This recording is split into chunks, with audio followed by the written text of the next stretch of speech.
Oi, gente. Hoje a gente vai fazer o tour pelo meu quarto. Se vocês querem ver, vem comigo.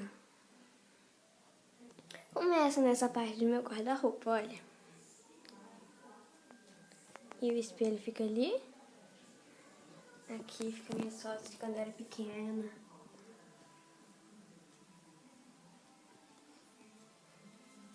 Aqui, eu adoro esse lugarzinho aqui, que eu sempre faço minha lição de casa aqui. Eu acho muito legal. Aqui é a minha cama.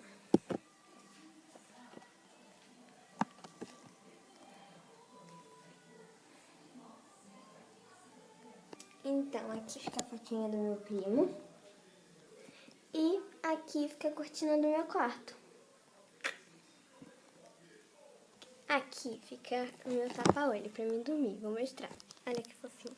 E eu tenho outra também, olha. Então, meninas, se vocês gostaram, clique em gostei. Um beijo e até o próximo vídeo. Tchau, tchau!